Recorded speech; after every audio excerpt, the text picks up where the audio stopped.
and welcome back to my channel.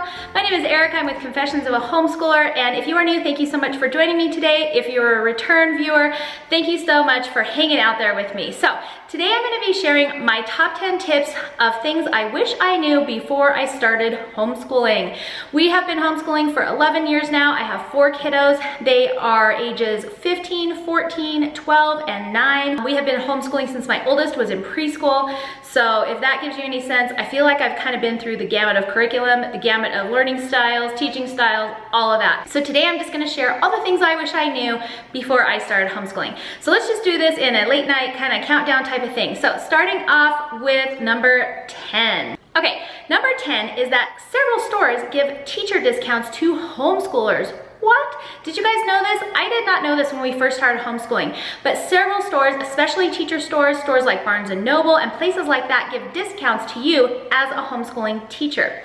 So make sure that you check if you have a place that you like to shop frequently and see if they offer that to you and sign up for that program, because you can save a ton of money. Another company that does it, which is my personal favorite, is Adobe. They offer student and teacher discounts, and you can get a lot of their products at a really reasonable rate, especially products that are normally really expensive.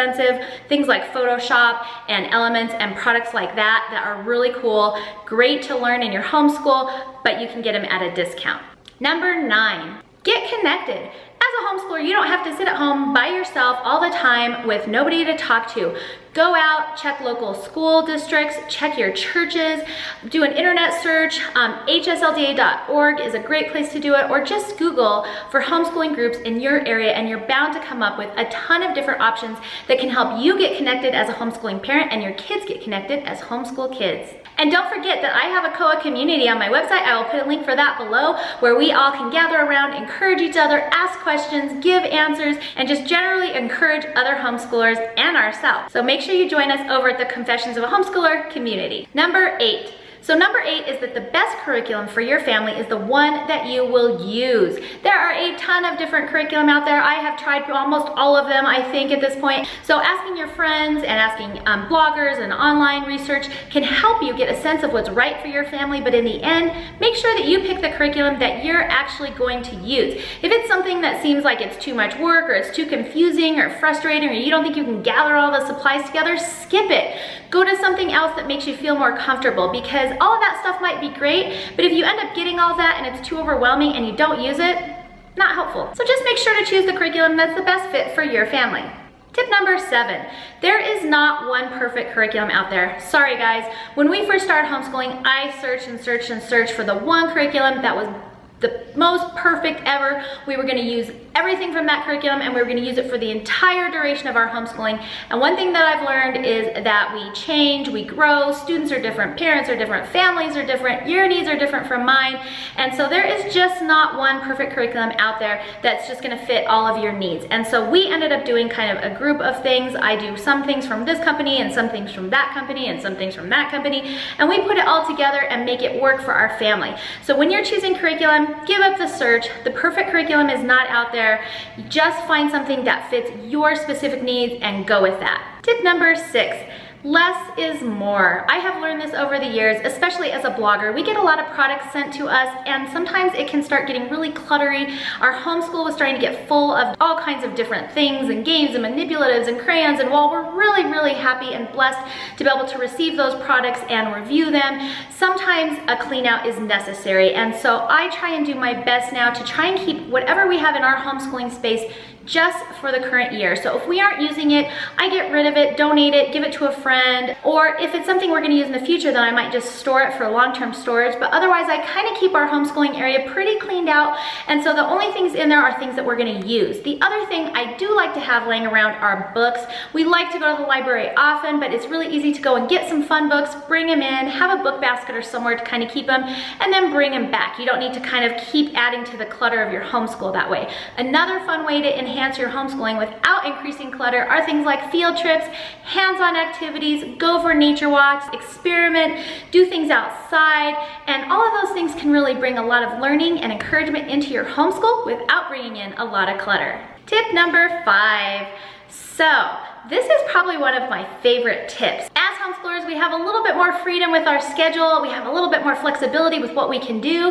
And so adding in really fun things like field trips and hands-on experience and outside experience is a great way to just boost all of the learning that's going on in your homeschooling, make it a lot more fun. So when you're doing your schedule this year, make sure to remember to add in some fun activities and not just the daily grind.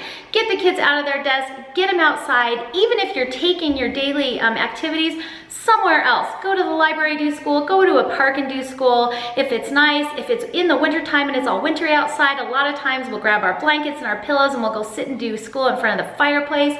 Just mix it up and let your kids know that they can have fun at the same time that they're learning. Tip number 4, create a good working schedule. Now, as homeschoolers, we can kind of organize our homeschool pretty much any way we want. As long as we're following our state standards and laws, we're pretty much free to do whatever we want. And so that is one of the best things about homeschooling.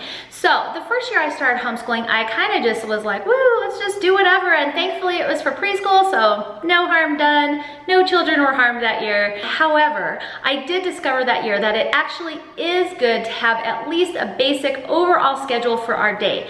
That way the kids know what's expected of them. I know what we're doing. We can all kind of work together to make that happen, and then we have a little bit less chaos in our day. Now, that said, you are free to be as loose with your schedule or as tight with your schedule as you want, but I think just generally speaking, tip number 4 is to just have a basic overall schedule for your day, just so that everyone knows what it's expected and you can pretty much get through all the things you want to get through. Tip number 3, create your own vision for your homeschool. When we first started homeschooling, I had in my mind a vision of our kids lined up in little desks and me at the front with the little pointers, teaching the kids just like in a traditional school. And I'm here to tell you that years later, our school looks nothing like that.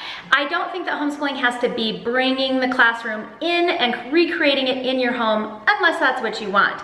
I personally like kind of a mix of things. I'm definitely a very structured person, so I like to have some structure to our day, but over the years I have grown to be a little bit more flexible and change the way that our homeschool looks to fit our needs. You might be one to do homeschool in your kitchen, your living room, your dining room. The kids might want to do it in their own rooms where it's a little bit more quiet. You might want to take school outside. You might want to actually have a dedicated homeschooling room like we do, so that you can kind of go there and everybody's minds are focused on work, and then when you're done you can kind of leave that area and go and play and enjoy the rest of your day. Whatever it is, just make sure that you choose it and that it fits your family's needs. So create your own vision for your homeschooling, make it look like what you want it to look like and what your goals are for your kids. Tip number 2, be flexible. Seriously, be flexible. Remember that schedule that we just talked about? Yeah, make sure that you're running the schedule and the schedule isn't running you. You might have a curriculum that just ends up not being a good fit for your family, or you might just be having a bad day, or sometimes kids get sick. It's okay. Whatever it is, just make sure to be flexible. You've got a schedule, you've got things outlined, but sometimes when things happen, we just need to be flexible enough to say, you know what, maybe this curriculum isn't working. Maybe we should try something else and it'll be okay. Or if you're having a bad day, maybe just have the kids get through kind of their core work and then just take the rest of the afternoon off instead of trying to push through and just making everyone miserable. My only tip on that is to just be careful you don't do that too frequently, because sometimes you can get really far behind and then that can kind of add to your stress. But I think just being a little bit flexible with your schedule and just yourself and all of the expectations can go a long way in making you have a better homeschooling year. If someone gets sick, it's all right, it happens. Take the day off, pick back up the next day. Homeschooling can be really flexible, and so even though I suggest having a nice overall schedule, just make sure you're being in charge of your schedule and it's not running you. And lastly, tip number 1, don't worry about what anyone else thinks. Let me say that again. Do not worry about what anyone else thinks. This was one of my biggest hangups when we started homeschooling. What was my family gonna say? What were friends gonna say? What were the neighbors gonna say? What about socialization? Are my kids gonna be weird?